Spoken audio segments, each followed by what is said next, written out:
Friends, welcome back my YouTube channel. आज के इस वीडियो में मैं एक्सप्लेन करूंगी व्हाट्स रॉन्ग विद सेक्रेटरी किम का एपिसोड नंबर 5। चलिए तो हम अपना एपिसोड शुरू करते हैं। हम देखते हैं कि सेक्रेटरी किम मिस्टर ली के ऊपर गिर जाती है। वो इससे अनकंफर्टेबल फील करती है तो वो उठ जाती है और फिर वो जाकर मिस्टर ली के लिए नूडल्स बनाती है। हम देखते हैं वो दोनों साथ में नूडल्स खाते हैं तो वो नूडल्स मिस्टर ली को काफ़ी ज़्यादा पसंद आते हैं। उसके बाद मिस्टर ली उसे थैंक्स बोलते हैं आज का दिन अच्छा बनाने के लिए और वहाँ से चले जाते हैं। आगे हम देखते हैं वहाँ पर सेक्रेटरी किम की बहन आती है। वो अपने साथ कुछ पीने के लिए ड्रिंक्स लाती है तो यहाँ पर उसकी बहन को पता चल जाता है कि मिस्टर ली उसके घर पर आए थे। इसके लिए वो अपनी बहन को डांटती है कि तुम्हें इस तरह से लड़के को अपने घर पे नहीं आने देना चाहिए।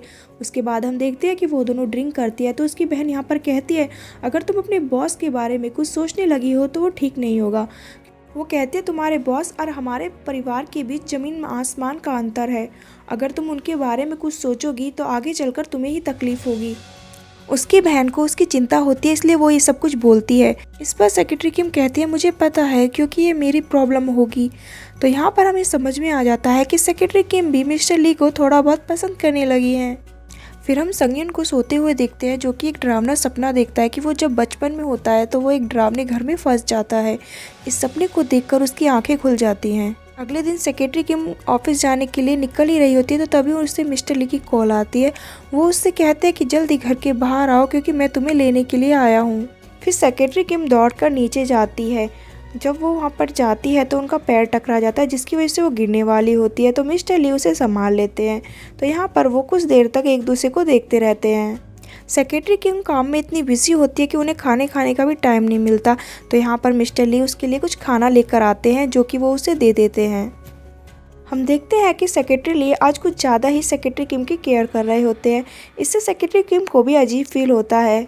आगे हम देखते हैं सेक्रेटरी किम मिस्टर ली की चोट पर दवा लगा रही होती है तो वो नोटिस करती है कि मिस्टर ली उसे ही देख रहे हैं जिसकी वजह से सेक्रेटरी किम का दिल जोरों से धड़कने लग जाता है और वो एकदम से पीछे हो जाती है और कहती है कि इसे आप खुद ही कर लीजिए।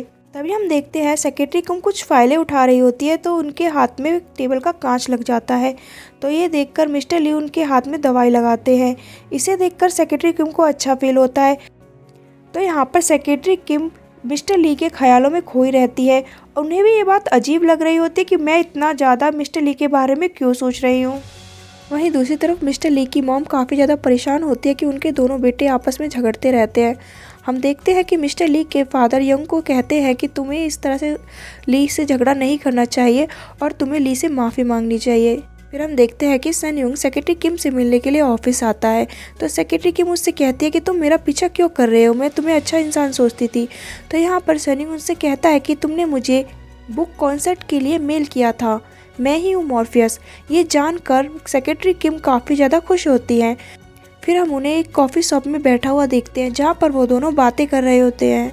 उनके टेबल पे एक फ्लावर रखा होता है जिसकी वजह से सेक्रेटरी किम को प्रॉब्लम होने लगती है। सेयुंग इस बात को नोटिस कर लेता है और वेटर से कह के उसे हटा देता है।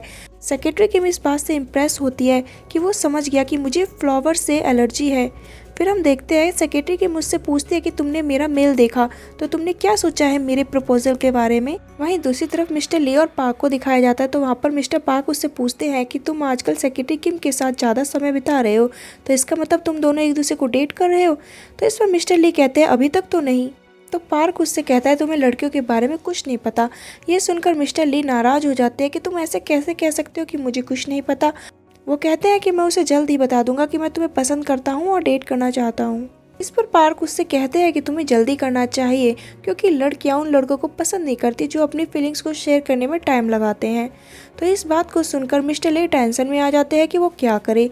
वहीं दूसरी तरफ सैनिंग को दिखाया जाता है जो कि सेक्रेटरी किम से कहता है कि मैं तुम्हारे प्रपोजल के बारे में सोच के बताऊंगा और वो फिर से उससे उसका कॉन्टैक्ट नंबर मांगते हैं।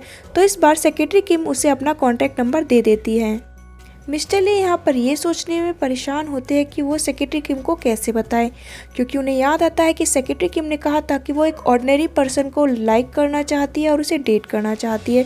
तो यहाँ पर मिस्टर ली एक हाई स्टैंडर्ड में पले बड़े थे तो वो नहीं जानते कि एक ऑर्डिनरी पर्सन अपनी फीलिंग्स को कैसे शेयर करता है। हम देखते हैं कि वो नई सेक्रेटरी के पास जाता है इस बारे में पूछने के लिए लेकिन वहाँ पर सेक्रेटरी किम आ जाती है तो वो कुछ नहीं पूछता। आगे दिखाया जाता है कि वो कंपनी के बाकी एम्प्लॉय से पूछने की कोशिश करता है कि क्या कोई ऐसा नॉर्मल रेस्टोरेंट है जहाँ पर लड़कियाँ ज़्यादा जाना पसंद करती है, लेकिन उसे कुछ पता नहीं चलता। हम देखते हैं मिस्टर ली ऐसे एक रेस्टोरेंट को ढूंढते रहते तो उन्हें एक ऐसा रेस्टोरेंट मिल जाता है। फिर हम देखते हैं कि सिरा और किम जिया एक जगह पर बैठकर काम कर रहे होते हैं। तभी वहाँ पर गुइनम भी आकर बैठ जाता है और काम करने लगता है। सिरा उस पर लाइन मारने की कोशिश करती है, लेकिन वो उसे बिल्कुल भी भाव नहीं देता। वहीं दूसरी तरफ सेक्रेटरी किम मिस्टर ली को जाके बताती है कि आज उनका अपॉइंटमेंट किस किस के साथ है। तभी मिस्टर ली उससे कहता है कि आज रात तुम मेरे साथ 8 बजे डिनर पर चलोगी, मुझे तुमसे कुछ बात करनी है। तो यहाँ पर सेक्रेटरी किम कहती है ठीक है, तो मैं एक रेस्टोरेंट बुक कर देती हूँ। तो इस पर मिस्टर ली कहते हैं इसकी कोई ज़रूरत नहीं है, क्योंकि मैंने ऑलरेडी एक रेस्टोरेंट बुक कर दिया है। ये जानकर सेक्रेटरी किम काफ़ी हैरान होती है, क्योंकि ऐसा मिस्टर ली ने पहली बार किया है। सेक्रेटरी किम सोचती है कि ऐसी कौन सी बात है जो वो मुझसे करने वाले, कहीं ऐसा तो नहीं वो अपनी फीलिंग्स मुझसे शेयर करने चाहते हैं। फिर हम देखते हैं ऑफिस ख़त्म होने के बाद सेक्रेटरी किम जाती है और एक नई ड्रेस खरीदती है। वो इस नई ड्रेस को पहनकर मिस्टर ली के पास जा ही रही होती है कि तभी बीच में उसके पास स्वयं का फ़ोन आ जाता है। वो कहता है कि मैं तुमसे मिलना चाहता हूँ ताकि मैं तुम्हें अपना जवाब बता सकूँ। तो यहाँ पर सेक्रेटरी किम कहते हैं कि मैं एक मीटिंग के लिए जा रही हूँ। वो यहाँ पर उसे रेस्टोरेंट का नाम भी बता देती है। तो वो उससे कहता है कि कहीं ऐसा ना हो मेरा इरादा बदल जाए। वो फिर कहता है कि मैं उसी रेस्टोरेंट के आसपास हूँ, मैं तुमसे उस रेस्टोरेंट के बाहर मिलता हूँ। तो इसके लिए सेक्रेटरी किम भी मान जाती है। वहीं दूसरी तरफ मिस्टर ली सेक्रेटरी किम का बेसब्री से इंतजार कर रहे होते ताकि वो आज उन्हें अपनी फीलिंग्स के बारे में बता सके। हम देखते हैं सेक्रेटरी किम सन्युंग से मिलती है, तो वो वहाँ पर उनसे कहता है कि मैंने तुम्हारा बुक कॉन्सेप्ट का जो प्लान है उसे एक्सेप्ट कर लिया है।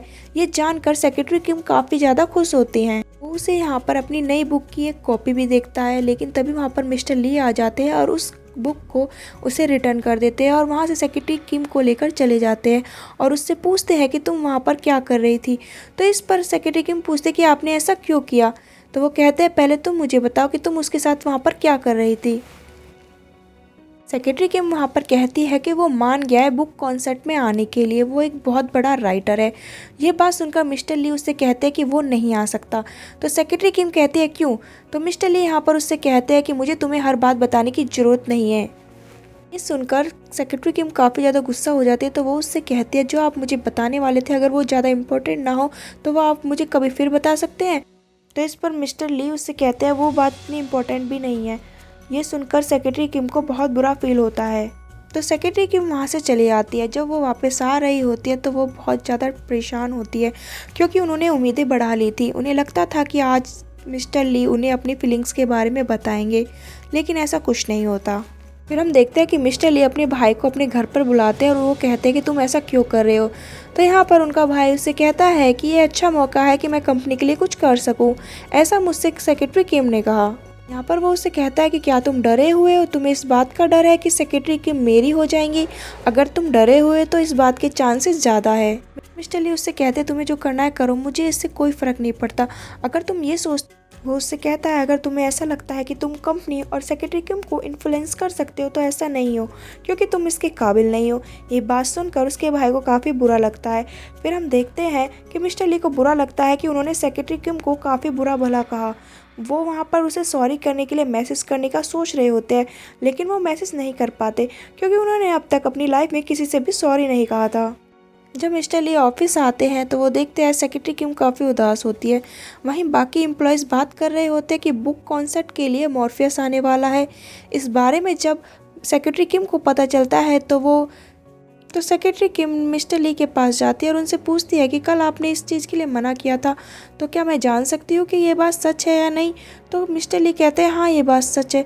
तो सेक्रेटरी किम पूछती है ऐसा क्यों, लेकिन तभी वो कहती है अरे नहीं, मुझे याद आया कि कल आपने मुझे कहा था कि आपको हर बात मुझे बताना ज़रूरी नहीं है। और वो कहते हैं कि आगे से आप भी अपनी लिमिट क्रॉस करने की कोशिश मत कीजिएगा, क्योंकि आपका शादी के लिए मुझे प्रपोज़ करना, मुझे बाहर लेकर जाना, तो मुझे लगा कि शायद आप इन चीज़ों को इम्पोर्टेंस दे रहे हैं, लेकिन कल रात के आपके बिहेवियर की वजह से मुझे समझ में आ गया कि ऐसा कुछ नहीं है। इतना सब कुछ बोल के वो वहाँ से चली जाती है। मिस्टर ली को ये सब कुछ सुनकर बुरा लगता है। फिर हम देखते हैं मिस्टर ली अपने ऑफिस में से बैठकर सेक्रेटरी किम को देख रहे होते हैं, जो कि काफ़ी ज़्यादा गुस्से में होती है। तो वो सोच रहे होते हैं कि इसका गुस्सा कैसे कम किया जाए।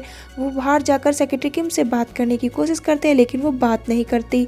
फिर हम देखते हैं कि मिस्टर ली सेक्रेटरी किम को उदास देखकर बुरा फील करते हैं। तभी मिस्टर ली देखते हैं कि सेक्रेटरी किम ऑफिस में आने वाली है, तो वो अपना टाई को ख़राब कर लेते हैं। तो वहाँ पर सेक्रेटरी की माँ के कहती है कि मैंने कॉन्सर्ट के ये काम पूरे कर दिए हैं। तो वो वहाँ पर जाने लगती है। तो मिस्टर ली उससे कहते हैं कि मेरा टाई ख़राब हो गया, इसे ठीक कर दो।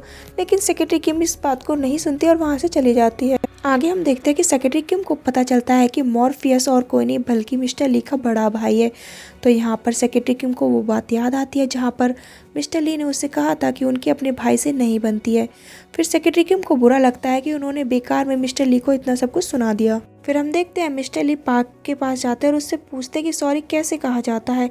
तो पार्क कहते हैं इजली बोल दो सॉरी, उसमें कौन सी बड़ी बात है।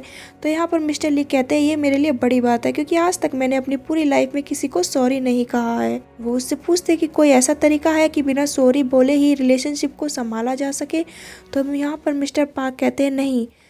मिस्टर ली उससे पूछते हैं अगर मैं सॉरी ना बोलूँ तो क्या होगा। तो यहाँ पर मिस्टर पार्क कहते हैं कि इससे रिलेशनशिप ख़राब हो जाएगा।